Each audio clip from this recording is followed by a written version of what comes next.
the man with no job. Lucas was a mystery. He lived in apartment 3C of a quiet residential building. He was friendly but never too close to anyone. He paid his rent on time, never borrowed money, and always had a calm, steady routine. He was neither too rich nor struggling.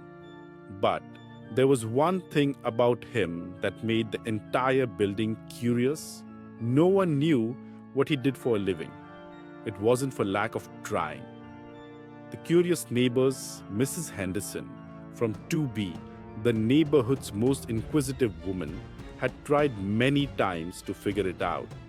She had a habit of standing on her balcony and watching people, hoping to collect gossip-worthy details. One day, she offered Lucas some cookies during Christmas. As he took a bite, she smiled and asked casually, "So dear, what work do you do?" Lucas smiled back, chewing slowly. "Just some work here and there, ma'am." That answer drove her mad. Mr. Brooks, the old grocery store owner downstairs, had his own theory. "I see him buy a lot of coffee and snacks, but never bulk groceries like pasta or rice. He either eats outside a lot or he's one of those modern writers, sits in cafes, lost in deep thoughts, pretending to work." The teenagers in the building had their own wild guess. "Dude, he's totally a hacker," whispered Ryan, a college student. "He's always on his laptop. He has no fixed schedule and he wears plain clothes like those people in crime movies." Others believed he was a secret government agent, a retired criminal who had changed his identity, or even someone hiding a big fortune. But Lucas? He never clarified. Every time someone asked, he would simply smile and say, "A little of this, a little of that." And just like that, the mystery deepened. The new neighbor. One day, a new tenant moved into apartment 3B, right next to Lucas's. Her name was Emma. She was in her late 20s, worked for a corporate company, and had a habit of overanalyzing things. Unlike the others, she didn't immediately wonder about Lucas's job. But soon, even she couldn't ignore the mystery. Their first real conversation happened when Lucas helped her move her heavy boxes into the apartment. "Thank you so much," she sighed, wiping sweat from her forehead. "Let me make you some coffee as a thank you." Lucas accepted. They sat in a small living room sipping coffee.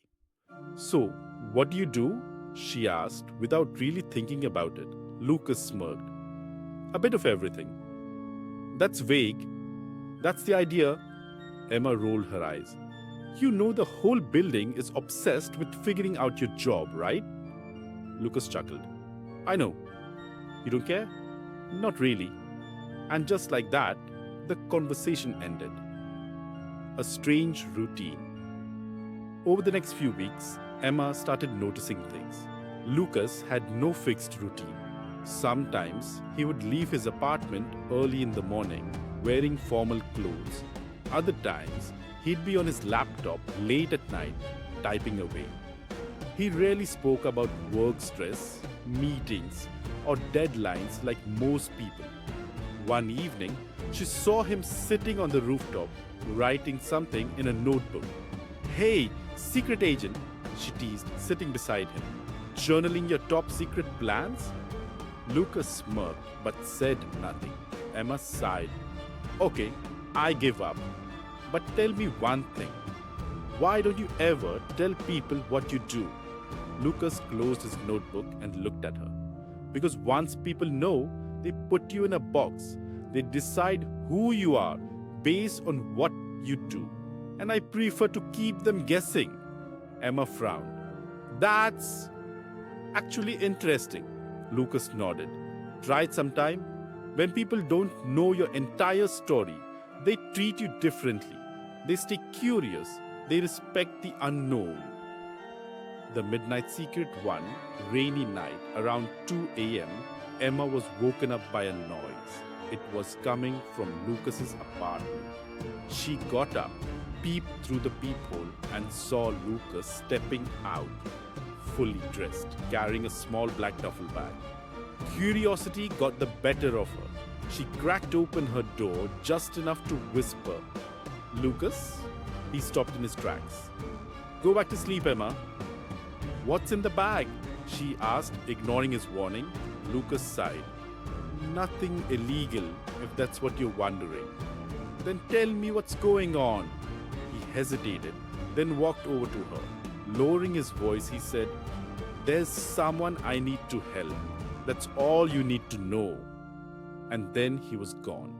The next morning, he was back, looking like nothing had happened. Emma didn't ask, and Lucas didn't explain. But from that night on, she stopped trying to figure him out. Some mysteries, she realized, were better left unsolved. The final clue. Months later, Lucas moved out. No one knew why. He packed lightly, gave away a few things, and left without much fuss. A week after he was gone, Emma found a small envelope slipped under her door. Inside, there was a note. "Sometimes, what you do doesn't define you, but how you help others does. Lucas." Underneath the note, there was a bank receipt. It showed a donation made to a struggling family in the building, paid anonymously. Emma smiled.